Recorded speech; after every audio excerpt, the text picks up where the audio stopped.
Hello guys, welcome to the C tutorials by get it clear. हमारा आज का जो टॉपिक है वो है वेरिएबल्स इन सी। पिछले ट्यूटोरियल में हमने देखा कि डेटा टाइप्स क्या होते हैं, हमें डेटा टाइप्स की क्या ज़रूरत होती है। तो उसी में कंटिन्यू करते हुए हम आज समझेंगे कि हमारे सी में वेरिएबल्स क्या होते हैं एंड हम उन्हें कैसे यूज़ करते हैं, डिफरेंट टाइप्स ऑफ वेरिएबल क्या होते हैं। So guys, variables in C. A variable is actually a way of representing the memory location by a name. जैसे कि हमने पिछले ट्यूटोरियल में लास्ट में देखा था कि हर एक डेटा टाइप का जब भी आप कोई वेरिएबल बनाएंगे तो एक्चुअली मेमोरी में जाके वो लोकेशन स्टोर होती है एंड वहाँ पे हम उसकी एक्चुअल वैल्यू स्टोर करते हैं। तो गाइज ये वही तरीका है, वो जो मेमोरी एलोकेशन हम वहाँ पे दे रहे हैं as per the data type, उसको हमें कुछ नाम देना होता है ताकि कंपाइलर उस वैल्यू को जा करके फ्यूचर में ढूंढ सके अगर हमें उसका कोई यूज़ करना है कोड के अंदर। जैसे मैंने इंट ए इक्वल्स टू अगर 10 लिखा हुआ है तो अगर मुझे ये मैंने डिक्लेयर कर दिया है, ये मेमोरी के अंदर जा करके इंटीजर के हिसाब से एक मेमोरी लोकेशन सेव कर देगा एंड उस मेमोरी लोकेशन को ए का नाम दे देगा। फिर कभी क्या होगा कि सपोज 4-5 लाइन के बाद मैं फिर से उस ए की वैल्यू को उठा के फेच करूंगा तो मुझे वो उस मेमोरी पे जा करके देखेगा कि ए की क्या वैल्यू है एंड मुझे वहां से वो 10 रिटर्न कर देगा। सो गाइज, इसी के लिए आप बोल सकते हैं कि हमें वेरिएबल्स की जरूरत पड़ती है ताकि हम उसको नेम दे सकें। ये बहुत ही सिंपल टर्म्स में हो गया, ये इससे आपको बहुत अच्छे से याद रहना चाहिए। Then variable is use to store data. Yes, हमें पता है कि जब हम मेमोरी लोकेशन दे देंगे तो हम उसके अंदर कोई भी डेटा डाल के उसको स्टोर कर सकते हैं। It's value can be changed. Yes, अगर मैंने एक वेरिएबल के अंदर सपोज 10 स्टोर किया है, अगर मेरे को ज़रूरत है तो मैं उसको 10 + 5 15 भी कर सकता हूँ, या फिर मैं उसको डायरेक्टली रिप्लेस करके 100 या 1000 भी स्टोर कर सकता हूँ उसके अंदर। It can be reused many times. Yes, जैसा कि मैंने आपको बताया कि जहाँ जहाँ मुझे प्रोग्राम में ज़रूरत पड़ेगी वहाँ वहाँ मैं ए को उठा करके यूज़ करता जाऊँगा। सो गाइज, यहाँ पे सी के अंदर आपका जो बेसिक सिंटेक्स होता है वेरिएबल डिक्लेयर करने का वो होता है type and the variable list. इसका मतलब ये है टाइप से आपका कि ये होगा डेटा टाइप जो आपको देना है। इंट अगर ये एरे होगा तो array of int, array of character. अगर ये फ्लोट है तो इसको आपको फ्लोट देना है, अगर ये कैरेक्टर है तो आपको इसको कैर देना है एंड देन उसके आगे वेरिएबल लिस्ट। तो गाइज, यहाँ पे हमने वेरिएबल लिस्ट क्यों लिया है, आइए हम इसको समझते हैं। क्योंकि सी के अंदर आपके पास ऑप्शन होता है कि अगर आपको खाली एक वेरिएबल डिक्लेयर करना है तो आप खाली एक कर सकते हैं, या फिर अगर आपको मल्टीपल करने हैं तो आप मल्टीपल भी कर सकते हैं। सो गाइज, मैंने यहाँ पे आप देखें तो मैंने थोड़े एग्जांपल डालने की कोशिश की है कि एक वेरिएबल डिक्लेयर किया है मैंने 3 डिक्लेयर किए हैं लेकिन किसी को भी वैल्यू नहीं दी है। देन मैंने फिर से 3 वेरिएबल डिक्लेयर किए हैं एंड उनमें से मैंने 2 को वैल्यू असाइन कर दी है, एक को नहीं की है। तो ये भी पॉसिबल है सी में। सिमिलरली अगर मुझे फ्लोट में रखना है, मैं 1 भी कर सकता हूँ, मैं 2 भी कर सकता हूँ, मैं जितने चाहूँ उतने वेरिएबल यहाँ पे डिक्लेयर कर सकता हूँ। इसलिए हमने यहाँ पे सिंटेक्स में वेरिएबल लिस्ट लिखा है, क्योंकि कंपाइलर यहाँ पे हमेशा लिस्ट ढूंढेगा। अगर उसको एक वैल्यू मिलती है तब भी ओके है, अगर उसको मल्टीपल मिलती है तो वो अलग अलग वेरिएबल बना के उनको स्टोर कर देगा। एंड अगर हम नेक्स्ट स्टेप देखें तो how to define a variable. So guys, जब भी हमें वेरिएबल यूज करना है तो ऐसा नहीं है कि मैंने अपना मनचाहा नाम दे दिया, मैंने स्पेस के साथ नाम दे दिया, मैंने कुछ भी नाम दे दिया। उसके लिए कुछ रूल्स एंड रेगुलेशंस हैं, क्योंकि कंपाइलर जो होता है उसमें कुछ प्री डिफाइंड सिंबल्स एंड उसमें कुछ प्री डिफाइंड वैल्यूज होती हैं जिनको हम यूज नहीं कर सकते हैं। तो उन सबको ध्यान में रखते हुए एंड देन कुछ और चैलेंजेस हो सकते हैं मेमोरी से रिलेटेड, क्योंकि जब हम नंबर्स की बात करते हैं तो कंपाइलर जो है वो हमेशा फिर नंबर्स का ही काम करता है। अगर हम मेमोरी से रिलेटेड कुछ भी देखें तो हो सकता है इन सबको ध्यान में रखते हुए उन्होंने इसमें कुछ रेस्ट्रिक्शंस डाल दिए हैं। तो गाइस, पहला रूल क्या कहता है, a variable can have alphabets, digits and underscore. मतलब आप कोई भी स्पेशल कैरेक्टर उसमें यूज नहीं कर सकते हैं। अगर आप यहाँ से देखें, आप सिर्फ अंडरस्कोर यूज कर सकते हैं, कोई अल्फाबेट्स यूज कर सकते हैं या फिर डिजिट्स यूज कर सकते हैं। सो गाइज, हम पॉइंट नंबर 2 पे आते हैं। A variable name can start with the alphabet and underscore only, it can't start with the digit. So yes guys, यहाँ पे देखिए कि नंबर से रिलेटेड जब भी कंपाइलर अगर कुछ करता है तो शायद वहाँ पे कुछ कन्फ्यूजन से बचाने के लिए उन्होंने बोला है कि वेरिएबल का नाम आप हमेशा अल्फाबेट या अंडरस्कोर से ही शुरू करेंगे। आप नंबर्स यूज कर सकते हैं बट सिर्फ बीच में या फिर शायद लास्ट में। पॉइंट नंबर 3 पे आते हैं, white space is not allowed within the variable name. Yes guys, so कभी भी आप ऐसे नहीं कर सकते कि आपने कोई वेरिएबल का नाम देना है कि एंड उसके बीच में आपने स्पेस दे दिया। आपको सिर्फ कंटिन्यूएशन में देना है, इसलिए आपको अंडरस्कोर अलाउ करने का वहाँ पे ऑप्शन दिया गया है कि स्पेस आपको लगता है जहाँ पे आपने स्पेस यूज़ करना है उसकी जगह आप अंडरस्कोर यूज़ कर लीजिए। पॉइंट नंबर 4 पे अगर हम आते हैं, a variable name must not be any keyword of the C language, example integer, float, etcetera. So guys हमने ये ऑलरेडी देखा हुआ है कि सी के अंदर कुछ रिजर्व्ड कीवर्ड्स होते हैं, या शायद हम आने वाले ट्यूटोरियल में देखेंगे। तो गाइस जैसे सी के अंदर कुछ कुछ मेन कीवर्ड्स होंगे, तो आप वो सब कीवर्ड्स को यूज़ नहीं कर सकते। जैसे कि हमने डेटा टाइप्स देखे कि इंट, फ्लोट, ये सब जो हैं हमारे प्री डिफाइंड डेटा टाइप्स हैं सी लैंग्वेज के अंदर, तो आप इनको as a variable name use नहीं कर सकते हैं। अगर आपको यूज़ करना है तो आप अंडरस्कोर इंट यूज़ कर सकते हैं, आप इंट 123 यूज़ कर सकते हैं, लेकिन आप प्योरली सी के कीवर्ड जो हैं उनको आप यूज़ नहीं कर सकते।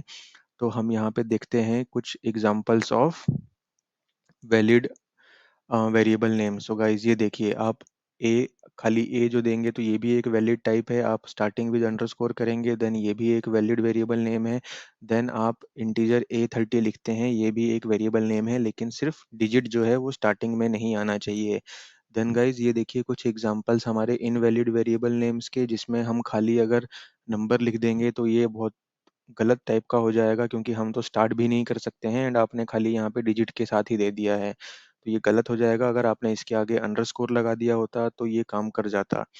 देन आप देखेंगे इंट ए बी, तो देखिए गाइज आप यहाँ पे बीच में स्पेस का यूज़ नहीं कर सकते। अगर आपको इस टाइप का कुछ चाहिए ही, आपकी रिक्वायरमेंट है, तो आप ए अंडरस्कोर बी यूज़ कर लीजिए। देन गाइज ये देखिए फोर्थ पॉइंट को इनवैलिडेट करता हुआ एक वेरिएबल नेम की, इंट लॉन्ग अगर मैं ऐसे लिखूंगा तो ये अलाउड नहीं है। आपको अंडरस्कोर लॉन्ग या फिर लॉन्ग 123 यहाँ पे यूज करना पड़ेगा, क्योंकि लॉन्ग खुद जो है वो एक डेटा टाइप है, तो आप इसको एज ए वेरिएबल नेम नहीं यूज कर सकते हैं। एंड डेटा टाइप के आगे हम जो भी लिखेंगे वो उसको एज ए वेरिएबल नेम ही कंसीडर करता है। तो डेटा टाइप के आगे अगर आप फिर से डेटा टाइप मेंशन कर देंगे तो यहाँ पे आपको कोड में एरर थ्रो हो जाएगा जब आप उसको रन करेंगे। Then next topic is types of variables in C. तो जब हम वेरिएबल्स की बात करते हैं तो सी में डेटा को हैंडल करने के लिए उन्होंने वेरिएबल्स का टाइप डिफाइन किया हुआ है, एंड ये एक्चुअली अगर आप देखेंगे तो ये स्कोप के ऊपर है। स्कोप से मेरा मतलब है कि कौन सा वेरिएबल हम किस जगह पे यूज़ कर सकते हैं एंड वो कैसे काम कर रहा है, उसकी खुद की क्या प्रॉपर्टीज़ हैं। तो इनका यूज़ करते हुए इन्होंने 5 टाइप के वेरिएबल्स डिफाइन किए हैं सी के अंदर। फर्स्ट है local variable, second global variable, third static variable, fourth automatic variable, fifth is external variable. Guys यहाँ पे एक स्क्रीनशॉट भी दिया हुआ है जिसमें हैंड रिटन पेज का स्निपेट है, इसमें भी सेम चीज़ डिफाइन की गई है। हम इनको अभी डिटेल में आगे देखते हैं, देन हम लास्ट में इनका प्रैक्टिकल भी आपको समझाएंगे कि ये एक्चुअल में क्या हम समझा रहे हैं थ्योरी से। तो guys, local and global variables. Local variable, a variable that is declared inside the function or a block is called a local variable. It must be declared at the start of the block. You must have to initialize the local variable before it is used. So guys, आप यहाँ पे side में example में देखिए कि हमने एक function define किया हुआ है जो कि void टाइप का है, मतलब ये कुछ रिटर्न नहीं करेगा। हम इस पर्टिकुलर ब्लॉक के अंदर, जो इसके करली ब्रेसेस के अंदर है, इसके अंदर अगर हम कोई भी वेरिएबल को डिफाइन करते हैं तो ये लोकल वेरिएबल हो जाएगा मेरे फंक्शन 1 के लिए। वहीं अगर हम ग्लोबल वेरिएबल की बात करें, a variable that is declared outside the function और block is called a global variable. Any function can change the value of the global variable.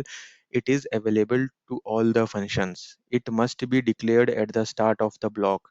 So guys, यहाँ पे हो सकता है मेरे पास बहुत सारे functions होते एंड उन सब के ऊपर आप देखेंगे मैंने फंक्शन के स्कोप के बाहर, मतलब फंक्शन की करली ब्रैकेट के बाहर हमने पहले ही एक वैल्यू डिफाइन की हुई है। वैल्यू नाम का मेरा वेरिएबल है।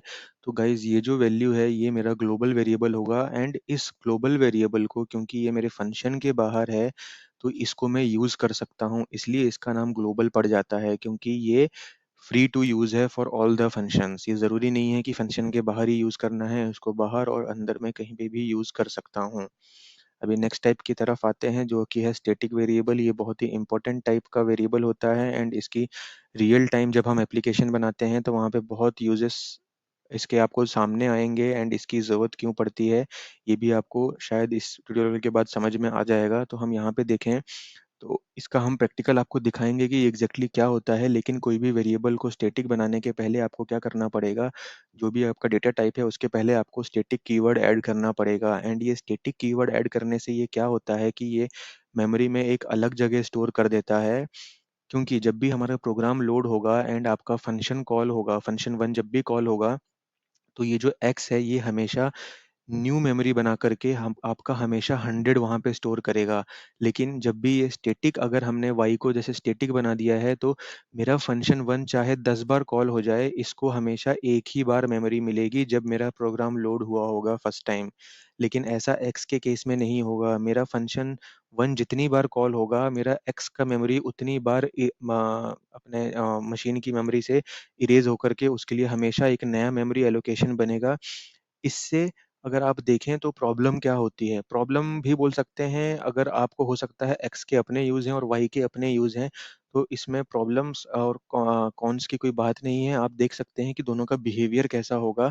आप देखें, मैंने इंट मेन के अंदर से फंक्शन 1 को 3 बार कॉल किया है, एंड जो हम पहला वेरिएबल यहाँ पे प्रिंट करवा रहे हैं, वो हम एक्स करवा रहे हैं गाइज़। तो एक्स से आप देखेंगे कि एक्स की वैल्यू तीनों बार 110, 110, 110 मतलब 110 ही प्रिंट हुई है। ऐसा क्यों? क्योंकि जितनी बार भी मेरा फंक्शन 1 कॉल हुआ, उतनी बार एक्स की मेमोरी रिफ्रेश हुई और नई मेमोरी एलोकेट हुई एक्स को हमेशा, और पुरानी मेमोरी इरेज़ हो गई।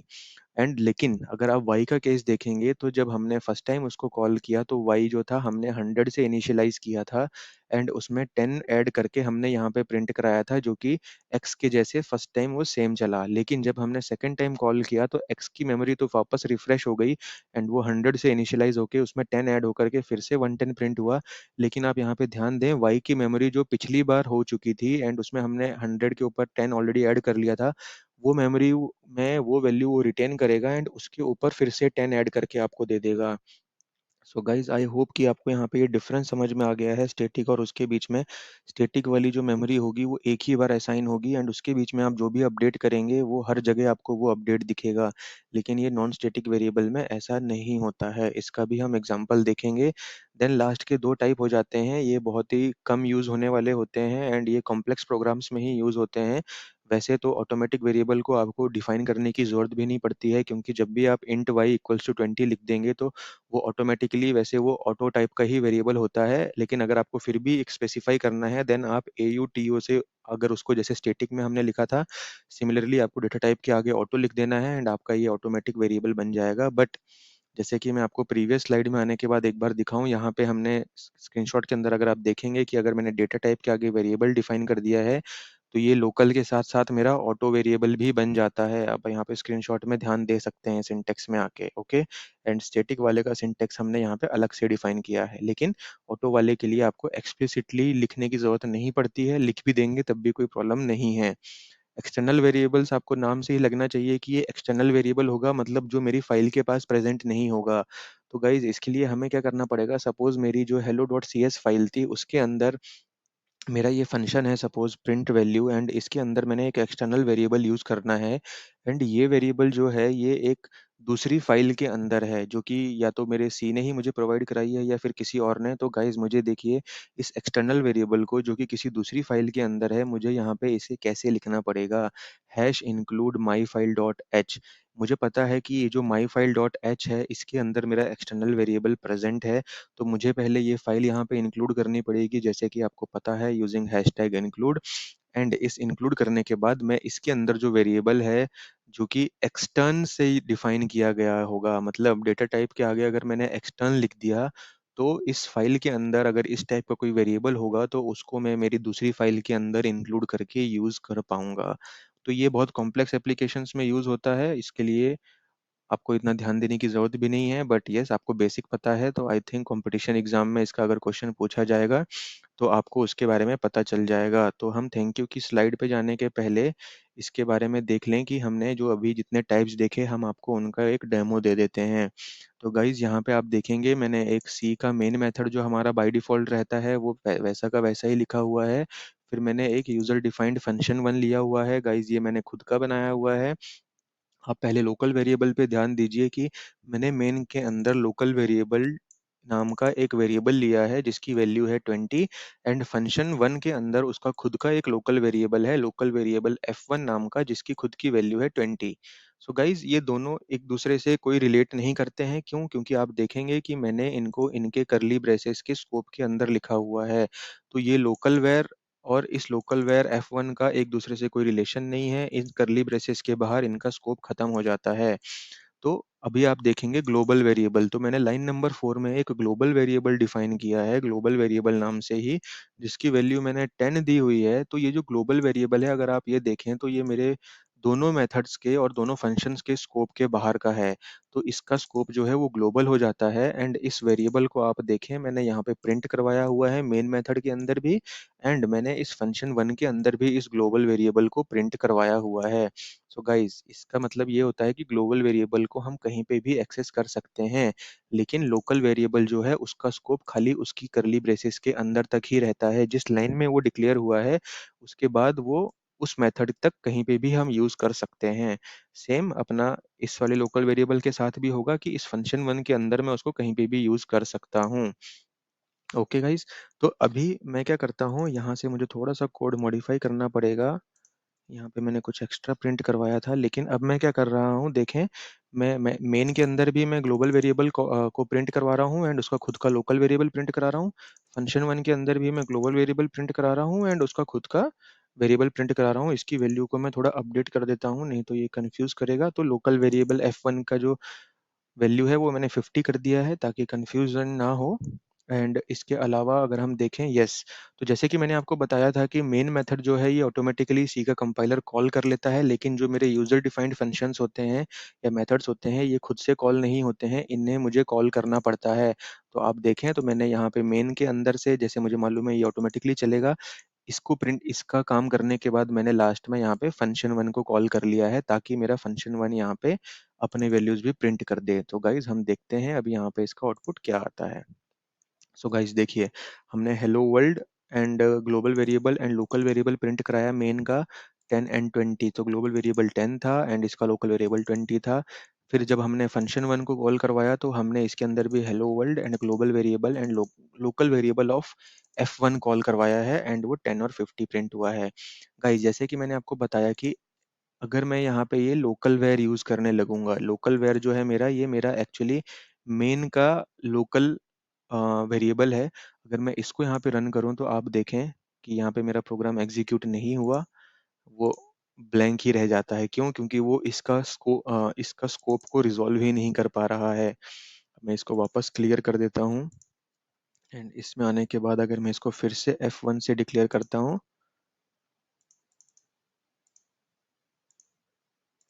ये हैंग हो गया है। एक सेकेंड, हम इसको रिफ्रेश मार लेते हैं फिर से।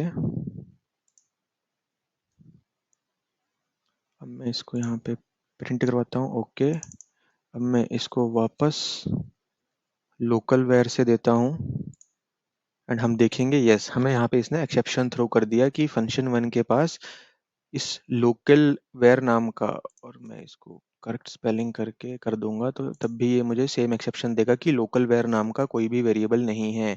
अब वहाँ पे वो सजेशन दे रहा है कि आप ग्लोबल वेरिएबल को यूज़ कर लीजिए, लेकिन मुझे ग्लोबल वेरिएबल यूज़ नहीं करना है, मुझे इसका खुद का लोकल वेरिएबल यूज़ करना है। एंड देखिए वो वापस काम करने लग जाएगा। अब गाइज हम वापस आते हैं स्टैटिक वेरिएबल पे। तो मैं यहाँ पे क्या करता हूँ, मैंने फंक्शन वन के अंदर स्टैटिक वेरिएबल यहाँ पे डिक्लेयर किया हुआ है एंड मैं यहाँ पे क्या करूँगा, स्टैटिक वेरिएबल डिक्लेयर करने के बाद ये जो इसके दोनों वेरिएबल्स हैं, मैंने क्या किया, लोकल वेरिएबल को उठाया एंड उसके अंदर लोकल वेरिएबल के अंदर वन ऐड करके उसको वापस स्टोर करवा दिया। वेरिएबल के अंदर जो मेरा स्टैटिक वेरिएबल है इसके अंदर भी मैंने वन को उठा करके वापस स्टोर करवा दिया, मतलब एक एक से मैंने इनकी वैल्यू बढ़ा दी।